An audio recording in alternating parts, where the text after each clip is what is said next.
4 times, Mr. Chairman, I can show you all alleged flood control project.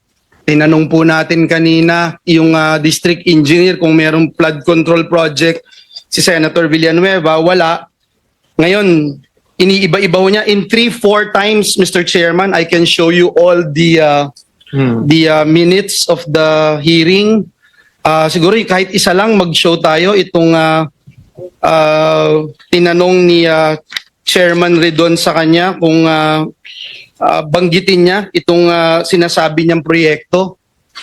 At ang sabi niya, Mr. Chairman, ito ay nasa listahan ng General Appropriations Act ng 2023. Kaya, Mr. Chairman, I will still submit, Mr. Chairman, this 2023 GAA. Pwede na rin natin isama yung 2022 at saka 2024 dahil baka nagkamali po sila. Sabi ni Mark Estacador, di pa pwedeng kinakabahan lang dahil kayo mismo yung nagtatanong. Wala po dito lahat ng binanggit. Kahit yung binabanggit ni JP na nasabi nasaan program, wala po. Yung lahat ng binanggit niyo po doon sa camera, wala po lahat. So Mr. Chairman, babanggitin ko lang that a good name is always to be chosen than great riches. At masakit. Alam niyo kung ano gusto kong marinig? Yung sinasabi ni Senator Ping Lacson na mauubos ang Senado kapag ganito.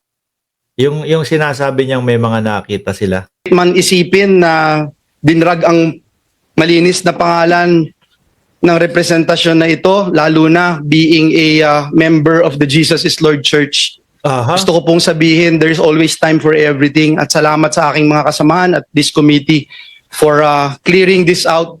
At sabi kasi ho doon mga kababayan, ang meeting place is pagkaabutan ng pera is yung JIL . Gaya ng sabi niyo, Mr. Chairman, wag na nating pagtsagaan ang mga sinungaling. Thank you, Mr. Chairman. Dapat siguro hindi pwede yun. Kailangan mas malalim na investigasyon dyan. Mas malalim na tanungan. Tapos yung, kumbaga, yung tipong dyan sa Senate, tapos wala kayo. No? Pero madami yung nagsasabi. Madami yung nagsasabi, mga kababayan, na mga kabos, chief amo, sir natin, na ito daw hearing is para linisin yung pangalan ni Jinggoy at ni Joel Villanueva. Ito pa, isa, mga boss. At under oath po kayo nun, no, sir? Pwedeng paki?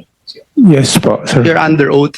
So, alam niyo po yung mga pinagsasabi niyo doon and sabi niyo nga po, you're under oath and let me remind lang yung RA 11594, we passed Babanggitin na, 48 years kulong!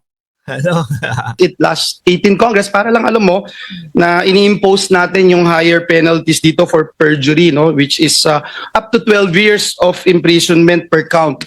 Actually kanina si Bryce, nawala na si Bryce. Kanina pinapakinggan ko si Bryce, parang naka-4 na counts na ng perjury. So that's 4 na. Hindi, kapag kaiba na, tingin ko doon sa ICI ho, mga bossing. Doon magkakalabasan lahat yan. No, mas lang ho ito. Kumbaga sa mga kababayan, sa dinner, appetizer pa lang ho itong mga ito. Magkakaalaman yan doon sa ICI. 48 years na. 48 years na. 4 na beses ka nagsinungaling. 48 years ang kulong nito. Ilang taon na si Bryce? Siguro mga 40 mahigit o 40? 85 na ang laya ni Bryce kung sakali. Anyway, gusto kong ipakita sa iyo to, JP, no, yung binanggit mo doon sa camera. Can you stop my... Ay, nako. Anyway, mga boss chief amo, sir, babalitaan po namin kayo at talagang popokusan namin ito, mga kababayan, no? At lagi namin kayong i-update dito sa mga usapan nito. At lalo na ho, mga bossing, sabi ni Buggy Arellano, parang nananakot si Boy Dila. Lagi po namin kayo i-update dito, mga boss chief amo, sir. Okay? Hindi po namin kayo iiwanan dito hanggang sa mapalabas po kung sino yung mga totoong mga nagnakaw sa kaban ng bayang Pilipinas. Sa ngayon po, magpapaalam muna ako. Maraming salamat and God bless po sa ating